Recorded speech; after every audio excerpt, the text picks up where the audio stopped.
जी, नमस्कार साथियों, स्वागत है आप सभी का रैशनल वर्ल्ड पे। और आज हमारे साथ हैं बिहार प्रदेश के अध्यक्ष, अर्जक संघ के अध्यक्ष माननीय अरुण कुमार गुप्ता जी। और मैं आप लोगों को बताना चाहूँगा कि मैं इनकी ही वीडियो देखकर कई दिनों तक लगातार वीडियो देखते रहा था और मुझ में काफ़ी चेंज आया था। इनका जो वीडियो था, जब इनने एक उदाहरण दिया था कि जो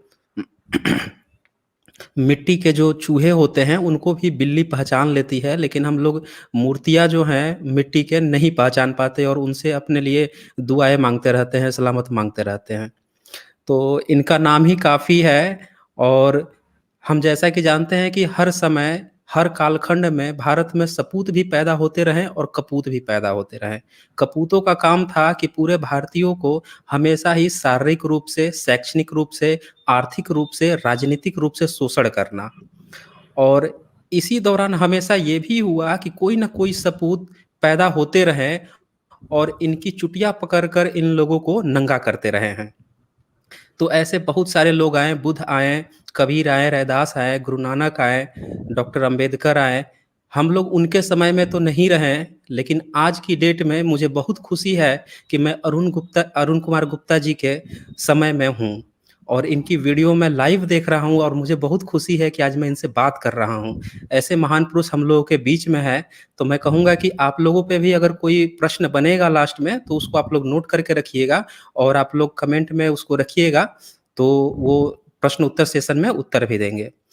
तो मैं यहाँ पे समय ना गवाते हुए सबसे पहले तो मैं कहूँगा माननीय अरुण कुमार गुप्ता जी को कि इनका अर्जक संघ में एक लंबा संघर्ष रहा है। ब्राह्मणवादी आज भी इनका नाम सुनकर काँपने लगते हैं। तो मैं चाहूँगा कि अर्जक संघ में इनका जो संघर्ष रहा है, वो अपने मुँह से थोड़ी-सी बातें बताएँ। हम लोगों ने तो बहुत सुना है, लेकिन जब ये खुद थोड़ा-सा अपने बातों से रखेंगे, तो आप सब भी जान पाएँगे कि संघर्ष क्या होता है। तो जी, स्वागत है सर आपका।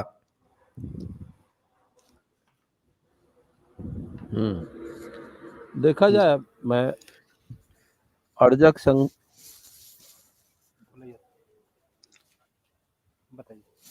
अर्जक संघ में आने के पहले मैं मार्क्सवादी हूँ और मार्क्स के विचार से काफ़ी प्रभावित होकर नक्सली मूवमेंट का नाम आप लोग सुने होंगे।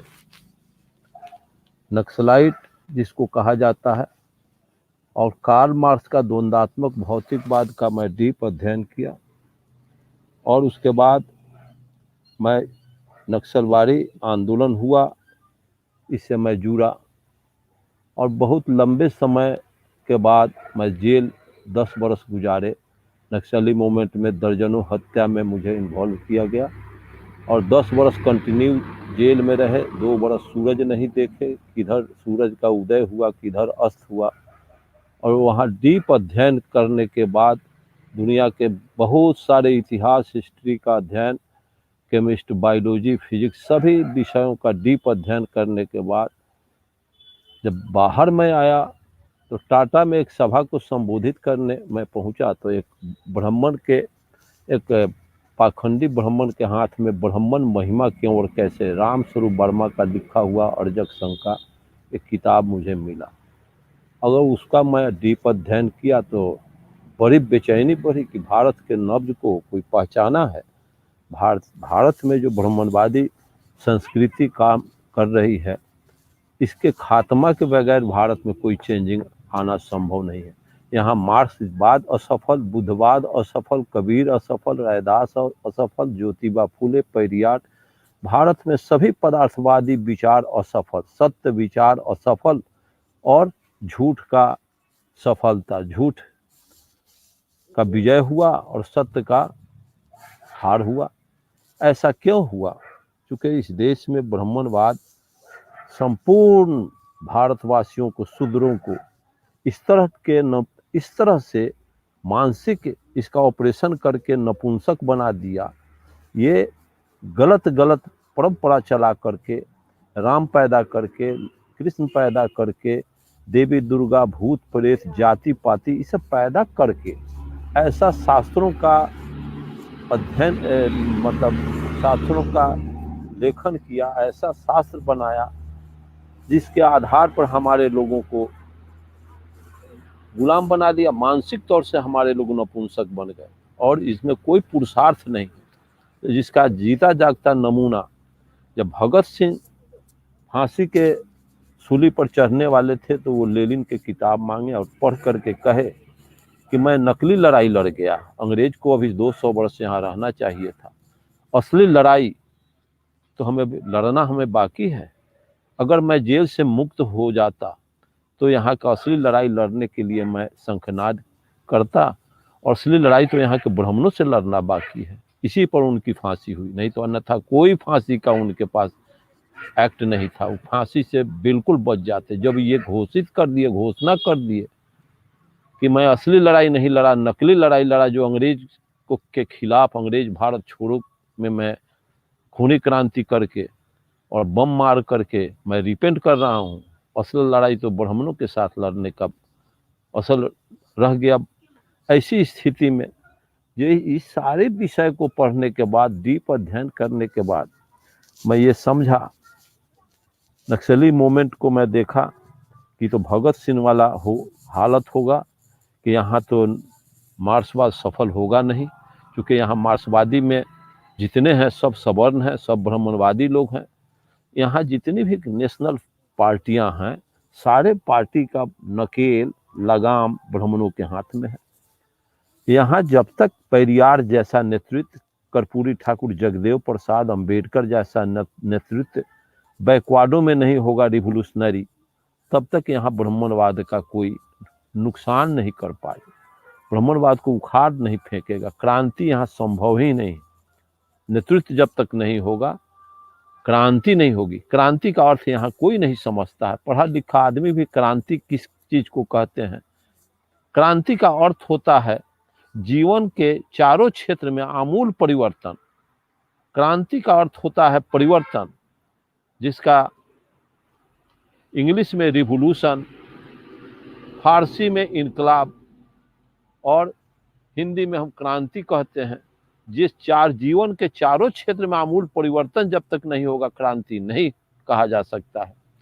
और बुद्ध क्रांति नहीं किए, सुधार किए, कबीर सुधार की बात किए, और पेरियार या जो कुछ है सुधार। भारत में आज तक क्रांति का कोई लड़ाई ही नहीं लड़ पाया। क्रांति तब ये अर्जक संघ ही क्रांति का बिगुल फूंके हुए है, जिस क्रांति का नेतृत्व जगदेव प्रसाद और ये रामस्वरूप वर्मा जैसे लोग हैं शंखनाद किए थे। वो लोग तो मर गए, अब हम इस काम को, अधूरा काम को पूरा करने के लिए हम लोग दृढ़ संकल्पित हैं। और जब तक भारतवर्ष में जाति रहेगी तब तक ब्राह्मणों का हम कुछ नुकसान नहीं करेंगे, नहीं कर पाएंगे। यहाँ हजारों जातियां ब्राह्मणवाद का हम माला फेर रहे हैं। जात में हम बने हुए हैं, हम टूटे हुए हैं, धर्म में बने हुए हैं। लेकिन मानव समाज में धर्म और ईश्वर की कोई जरूरत ही नहीं है, जाति की कोई जरूरत नहीं। जाति तो वनस्पतियों में होती है, जाति पक्षियों में होती है, जाति पशुओं में होती है। उस तरह से जाति इंसान की नहीं होती। जैसे हम समाज में देखते हैं कटहल, आम, लीची, जामुन, सेव, नारंगी, ये सब देखते देखते पहचान जाते हैं। पशु को गाय, भैंसी, बैल देखते देखते हम पहचान जाते हैं।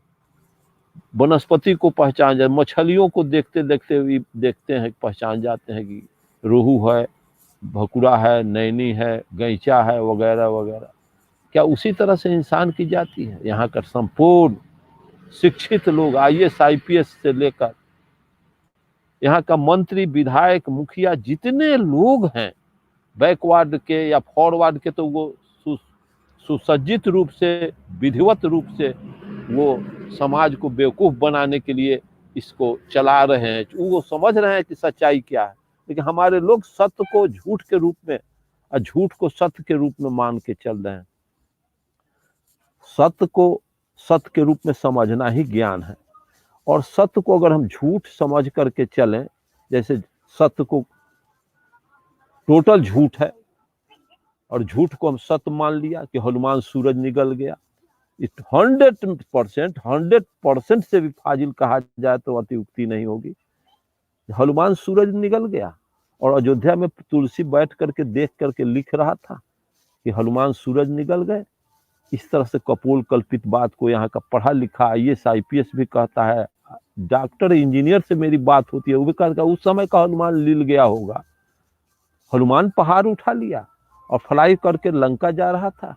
ये सारी कपोल झूठी बात पर अगर हम माइंड एक्सरसाइज करते हैं वो भी निरर्थक होता है कि और हम स्थापित कर रहे हैं ब्रह्मण्यवाद को। उस पर का उसका तो नाम लेना ही अपराध है, राम का नाम लेना ही अपराध है, कृष्ण का नाम लेना, शिव का नाम लेना अपराध है। कि उसका नाम ले करके हम जिंदा करके उसको हम मतलब कि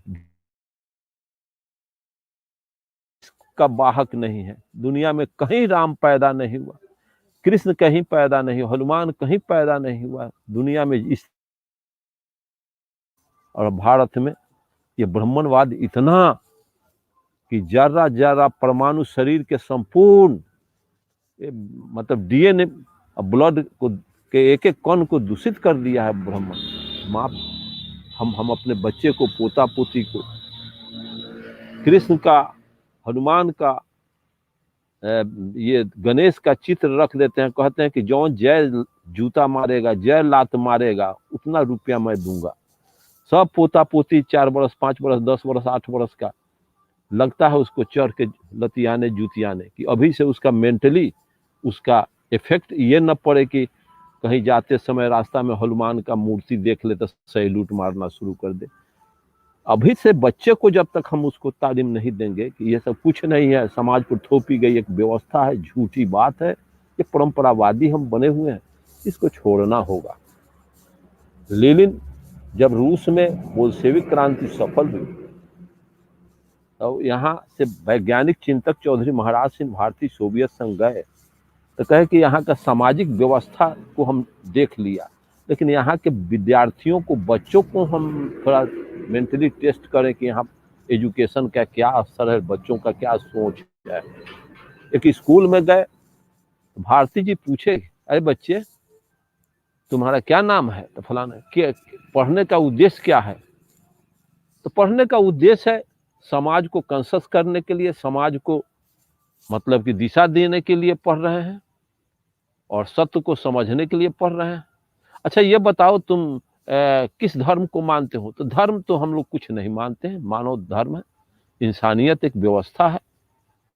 तो तुम्हारे यहाँ का गिरजाघर नहीं है, उसमें जाते हो? तो नहीं, मेरे यहाँ तो अक्टूबर क्रांति सफल हुआ तो यहाँ का जितना गॉड था सब भारत में भाग कर चला गया। यहाँ गॉड उड कुछ है नहीं, सारा गिरजाघर में ताला लगा हुआ है, उसमें मिनी क्रोकोडाइल है, मतलब गिरगिट है, मिनी क्रोकोडाइल है और चूहा है और मकरे के जाल है। ये सब कहना बच्चा शुरू किया, सब उसमें कचरा भरा होने के पहले हमारे खानदान, हमारे पूर्वज दादा ये लोग यहाँ गॉड को मानते थे। अब गॉड यहाँ से भाग करके सारा भारत में चला गया। भारती जी आकर बोकारो के इस्पात प्लांट में हम लोगों के साथ भाषण में इस बात को रखे। तो ये सारी बातें हैं। अब यहाँ हम क्या हम कहें, इतना समाज और में इसको निकालने का हम लोग प्रयास कर रहे हैं। बुद्ध असफल हो गए, कबीर असफल हो गए, रैदास असफल हो गए, ज्योतिबा फूले पेरियार असफल हो। सारे प्रगतिशील विचार में भारत में सारे प्रगतिशील विचार असफल हो रहे हैं। अब ब्राह्मणवाद सफल है। इसका कारण क्या है कि हमारे जितने राष्ट्रीय लीडर लोग हैं, राज्य के मुख्यमंत्री, विधायक, सांसद, सारे के सारे ब्राह्मणवादी व्यवस्था के पोषक हैं। ये जब तक हमारे लोगों को बुस्ट मोरल को नहीं जिंदा करेंगे, ये लोग बैकिंग नहीं करेंगे, हमारे पढ़े लिखे लोगों का कर्तव्य बनता है कि समाज को ब्राह्मणवादी व्यवस्था के चंगुल से मुक्त कराने का ये लोग जब तक आगे आकर के न पहल करेंगे तब तक हमारे समाज को आगे लाना। अब किसी के पास उतना टाइम नहीं है कि कोई लाइब्रेरी में, हम देखते हैं हम लोग बच्चे थे तो लाइब्रेरी में 10-20 आदमी 50 आदमी मिलता था, पढ़ने के लिए लोग जाते थे। अब तो मैं कहीं पटना से मैं आ रहा हूँ, अभी कहीं कोई लाइब्रेरी में कोई 10 आदमी 5 आदमी अब मिलता नहीं है। जितना लड़का का पढ़ा लिखा लड़का यूट्यूब फेसबुक पर हुए मोबाइल पर दिख रहा है, स्कूल में मेढक और चूहा पढ़ रहा है, स्कूल के दीमक पुस्तकें पढ़ रहे हैं, खटमल पढ़ रहे हैं लाइब्रेरी के पुस्तकों को। लेकिन अब कोई मानव भारत का कोई नौजवान पुस्तकालय में लात नहीं रख रहा है। समाज का कल्याण कैसे होगा संभव? और कोई प्रश्न पूछा जा सकता है?